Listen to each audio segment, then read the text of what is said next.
अपराधीओ गમે એટલા શાતીર કેમ ના હોય પણ પોલીસની બાજ નજરથી ક્યારેય પણ બચી નહીં શકે। ગુજરાતનું એક શહેર એવું પણ છે જે છેલ્લા 5 દિવસમાં 2 હત્યાની ઘટનાઓ બનતા હાહાકાર મચી ગયો છે। કયું છે આ મેટ્રો શહેર? જુઓ આ ક્રાઇમ રિપોર્ટમાં।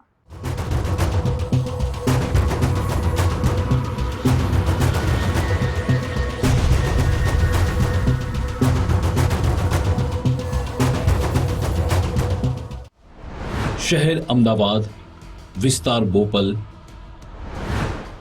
11 नवेम्बर विद्यार्थीनी हत्या,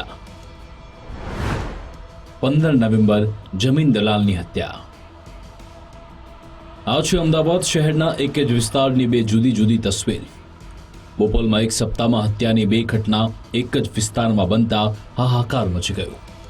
11 नवेम्बरना रोज मायकाना विद्यार्थी प्रियांशु जैननी हत्या, त्यारबाद 15 नवेम्बर एटले के 5 दिवस बाद जमीन दलालनी हत्या थता बंने केसमां पोलीसे हवे कायदेसरनी कार्यवाही शरू करी छे। पहली बात विद्यार्थीना मौतनी करीए। प्रियांशु जैन मर्डर केसमां पोलीसे आरोपी कोन्स्टेबल वीरेन्द्रसिंहने साथे राखी 14 नवेम्बरना रोज समग्र घटनाक्रम जाणवा रिकन्स्ट्रक्शन कराव्युं हतुं अने समग्र घटनाने केवी रीते अंजाम आप्यो ते दिशामां सवाल कर्या हता। हत्यानी घटनाने अंजाम आपी आरोपी कोन्स्टेबल फरार थयो हतो। जो कि क्राइम ब्रांचे 300 थी वधारे सीसीटीवी અને ટોલ ટેક્સની તપાસ કરી પંજાબના સિંધુર જિલ્લામાંથી તેને દબોચી લીધો।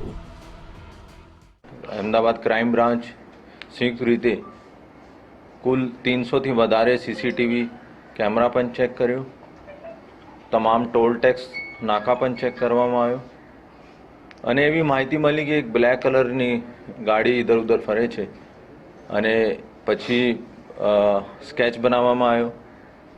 ह्यूमन इंटेलिजेंस, टेक्निकल इंटेलिजेंस की मदद थी जानवा मळ्यो कि आरोपी एक कोई इनोवा गाड़ी लईने त्या हरियाणा बाजू और पंजाब बाजू गया है।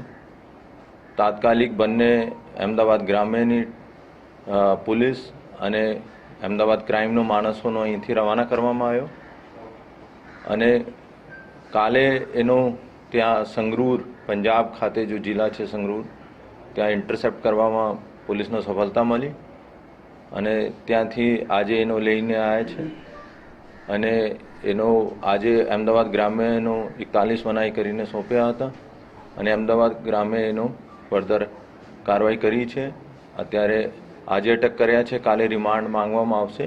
तो आ तरफ विद्यार्थी प्रियांशु जैननी थयेली हत्या मामले डीजीपी विकास सहाय मृतकना परिवार साथे टेलिफोनिक बातचीत करी आश्वासन आप्युं कि गुनेगार भले पोलीस कर्मी होय परंतु ते गुनेगार छे अने पोलीस पण गुनेगारनी दृष्टिए ज कार्यवाही करशे। बोपलमां विद्यार्थीनी थयेल हत्या केसमां कोर्टे आरोपी कोन्स्टेबल वीरेन्द्रसिंह पटेलियाना 10 दिवसना रिमांड मंजूर कर्या। पोलीसनुं कहेवुं छे कि आरोपी पूछपरछमां सहकार नथी आपतो, गुनामां वापरेल हथियारनी पण विगत नथी आपतो। सरकारी वकीलनुं कहेवुं छे कि आरोपी 3 दिवसथी नास्तो फरतो हतो, ते क्यां कोने मळ्यो ते दिशामां पण तपास हजू बाकी छे।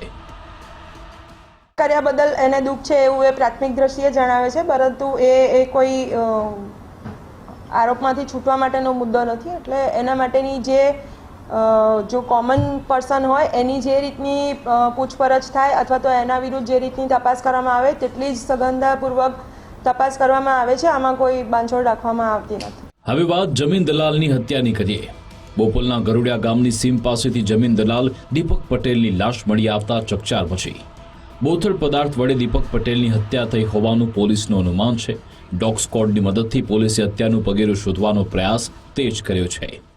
અમદાવાદ બોપલ ગ્રામ્ય પોલીસ સ્ટેશન હદ વિસ્તારમાં આવતા ગરોડિયા ગામમાં હત્યાનો એક બનાવ બન્યો છે। આપ જોઈ રહ્યા છો કે પાછલા 10 દિવસની વાત કરું તો આ બીજી હત્યાની ઘટના છે કે જ્યાં ગરોડિયા ગામ આવેલું છે એની સીમમાં અવારો જગ્યા પર એક હત્યા કરી દેવાયેલ લાશ મળી આવી હતી। ઘટનાની ગંભીરતાને જોતા ગ્રામ્ય જિલ્લા પોલીસ વડા સાથે સાથે ડીવાયએસપી અને પીઆઈ પણ અહીંયા હાજર છે અને એમના પરિવારજનો છે એમની સાથે આ બાબતે ચર્ચા કરી રહ્યા છે। વાત એવી પણ સામે આવી છે કે જે મૃતક છે એ મૃતક જમીન દલાલના વેપાર સાથે સંકળાયેલા હતા અને પૈસાની લેતી દેતી બાબતે આ હત્યા કરાઈ હોવાની પ્રાથમિક માહિતી મળી રહી છે। હાલ તો જે બનાવવાળી જગ્યા છે એને કોર્ડન કરી દેવામાં આવી છે। ડોગ સ્ક્વોડની પણ અહીંયા મદદ લેવામાં આવી હતી। સાથે સાથે અન્ય જે પોલીસકર્મીઓ છે એ પોલીસકર્મીઓ 2 શંકાસ્પદ નામ પણ સામે આવ્યા છે। એ 2 શંકાસ્પદ લોકોને શોધવા માટે પોલીસ કામે લાગી છે. સાથે સાથે જે મૃતક છે મૃતક પાસેથી એક મોબાઈલ અને પર્સ પણ મળી આવ્યો છે. એટલે મોબાઈલ પર છેલ્લે કોની સાથે વાત થઈ હતી એના આધારે પણ આરોપી છે એ આરોપીને પકડવા માટે હાલ પોલીસ કામે લાગેલી છે. પોલીસનું પ્રાથમિક અનુમાન છે કે જમીનની લે-વેચ સંદર્ભે આ હુમલો થયો હોય તેવું લાગી રહ્યું છે. પોલીસે હાલ ગાડીનો નંબર અને લાસ્ટ કોલને આધારે આ દિશામાં તપાસ હાથ ધરી છે.